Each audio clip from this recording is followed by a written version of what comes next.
The scientific world and the treasure world are literally worlds apart from each other. To bring that together, this is really on a professional level the first time that that's ever happened. The sea searcher that he has invented will change the world, and it will make us a dominant force in this industry space.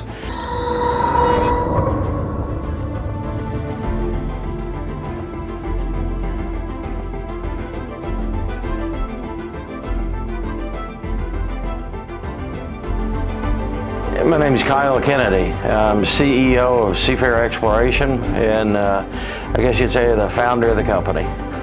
Well, to really understand where we have come from, you really got to go back a long time. I was a stockbroker at one point in time. I had a big position in Walmart stock. In one of their shareholder meetings, I was able to meet Sam Walton and a small group of people. And I got to listen to what he was telling the people. And one of the things he said was, he said he's made more millionaires than anyone alive. And when I heard that, it made an immediate impact. Fact is, I still remember it to this day. And as soon as I heard that, it was like, wow, that's what I want to do. Because as a broker, the first thing you learn is to protect your client's principal. The second thing you learn is how to make money for your client. And there's really only two ways to make money. You can either do it through risk or through time.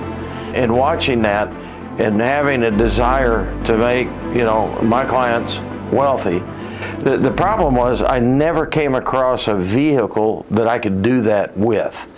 The broker-dealer I built, we did really, really well. I built it from scratch. We sold it to Wells Fargo. I built a second broker-dealer, sold it to my internal partners. But in that company, I took over 600 companies public around the world. I got to see all of these companies either fail or make it. And when I would see companies fail, it would be like, wow, I don't want to do that. And then you see companies make it. And sometimes I was shocked at who actually succeeded, but then I would understand why they succeeded in their markets, etc. And if you're going to take a company public, it needs to have a multi-billion-dollar market capitalization that you can reach without having to penetrate 10% of the market to accomplish that. They might have a new app, or they might have a new medical device that slows bleeding down or something. There was always some kind of either technology or something very unique to what they were doing that allowed them to succeed. And it was like, what can I do? That I can do this. And finally, one day, this old man walks into my office and he says, I need $1 million to dig up a $1 billion shipwreck. All right, the first two things he said were two red flags.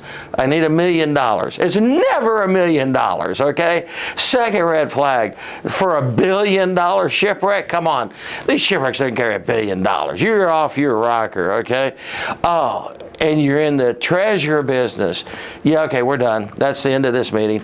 And so I was very polite and said, look, I appreciate your time and coming here, but that's not what we do. Appreciate it, thank you, and goodbye. Very, very, very short meeting, just minutes. Another month and a half goes by. The old man comes back, and he comes in and he says, hey, I was here last time, you didn't believe what I had to say, so I brought you some proof. Here's two cannonballs, an iron cannonball, a stone cannonball. Here's a 5-foot nail. This was a nail that's so big around and weighed almost as much as an Olympic bar. And he said, I brought a map of the area, what's called a cesium vapor magnetometer map. But all a map shows like that is iron, which is one of the problems in the business. Well, it showed all these hits along the coast over here near Juno Beach. He says, this is proof that there's a wreck there. I said, okay, well, tell me what it is you really need. And he goes, well, I really need a boat, a captain, and some money to dig this up with. All right, now we're down to the brass tacks, right? And I said, tell you what I'll do. And I said, I'll look into it. as we did with any company we took public.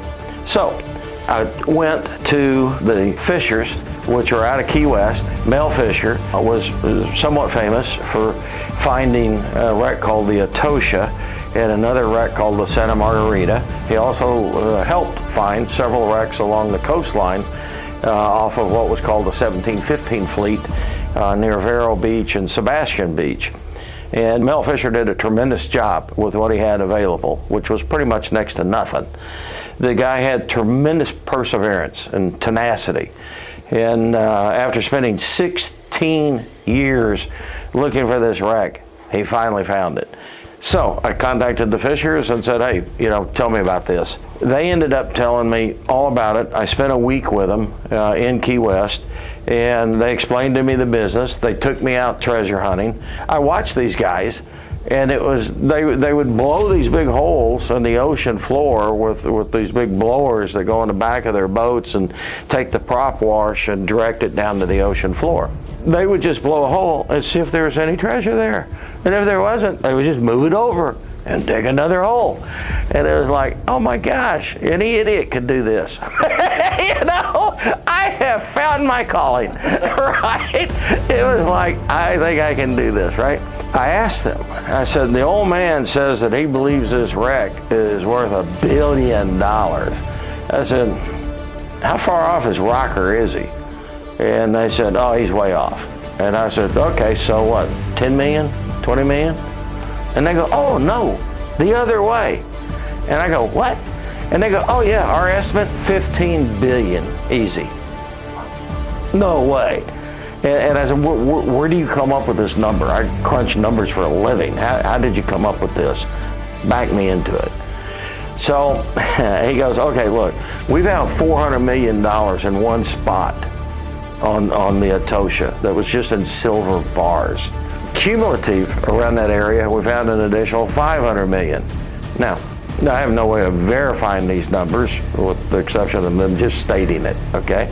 But they feel that they found 900 million between that wreck and what they've gotten into. And so the issue was that when they found that, the price of silver was just a little above $3 a share. And all of the wreck was silver, 97% of it was silver. In today's prices, silver's been way up over $18 a share. And to say that it was more than 5 times the value today would be a fair statement. So if you took the total valuation of 900 million times 5, you're at $4.5 billion. And it was like, wow, okay, that's an impressive number. That's got my interest. But that's not 15 billion. And they said, well, here's the thing, Kyle. Your ship may have been twice the size of our ship. And I said, how do you determine that? And they said, well, those 2 cannonballs that you have, it takes a certain size cannon to shoot that size of cannonball. The cannon would have to be rolled inside the ship, reloaded, and rolled back out. And on the other side of the ship would be another cannon, and they would have to roll it in and be able to shoot it, right? So they had to keep the ship balanced. They have cannons on each side, so we can sort of begin to get a grasp of the breadth of the ship. And you brought this nail in that's 5 feet long. It had to go through certain timbers of a certain size. Based on that, we feel you may have a 700 to 800 ton vessel, and you might be carrying twice as much treasure as us. 4.5 just turned to 9 billion. I said, okay, how do you get to 15? They said, well, here's the best part. All of everything we found, 97% was silver. Only 3% was gold and some jewels. With your wreck, it was in the 1500s, potentially mid 1500s. I said, how do you know that? He says, the 2 cannonballs you showed us. One is iron and one is stone. The stone cannonballs they made first, and then they filtered out of them into the iron cannonballs. And the transition of that took place in the mid 1500s. So we're going to estimate your ship to be in the mid 1500s. Early 1500s, the Spanish began to come down in 1502. And they brought fleets of ships down to pick up treasure from the Incas, the Mayas, the Aztecs, and was bringing back a lot of gold. because gold was more valuable than silver, just like it is today. And they said, we don't know how much gold would be on your ship, but if, for instance, it was half, then the value of gold is more than 100 times the value of silver. And so we just put a number on it of 15 billion. And I went, wow. And they said, we'd be willing to partner with you on this deal. And I go, okay, well, I think I'll do it myself. and they go, no, Kyle, you don't understand. We're treasure hunters. You're an investment banker, okay? And it's a big difference. And I go, yeah, I saw the difference. I watched what you did. I understand it, You get a dilapidated boat, you put some blowers on it, you blow a bunch of holes in the ocean floor, and you find the treasure. And I said, I already got a map saying, hey, here's where it is. And now all I got to do is blow the holes. Well, it was a very simple concept. Turned out to not be quite so simple, And I thought I had a very simple business plan. Find treasure, get rich. It turns out there was all kinds of problems. And the single biggest problem is being able to find the treasure in the ocean. Because when these ships would wreck, they would decay over time, and the heavier elements like the gold, the silver, and other things would sink down into the sand, potentially all the way to hard rock, or to a level that they couldn't sink any further. So if you or I were to swim over it, we would simply see sand. We wouldn't know that, hey, there's 15 billion of treasure here, all right? And so there had never been any equipment invented. And the very ironic thing was with my first crew, when we first started, I told the guys, I said, look, we need to get out there and find this treasure as fast as we can.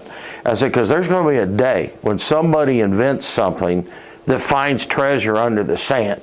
And when they invent that, that's going to make us obsolete. And I said, so we need to find as much treasure now as we can, because that's coming. I had no idea 15 years later it would be our company that was developing that technology. We met Tim Reynolds, and he had the capacity with specialized training through his life that he was able to create that. It's something that is so complex I can't even begin to tell you. What took place was we had the opportunity to work on a shipwreck that was off the coast of Melbourne Beach. And it required a lot of my time here in Melbourne and in Palm Bay to work this specific wreck. I had to bring in crews and boats and have dockage here, etc.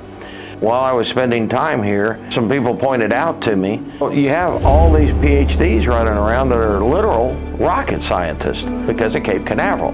You have all these defense contractors here. I asked one of the current shareholders, I said, look, do you know any of the scientists that would be capable of building me a device that could see under sand and tell me what it's made out of?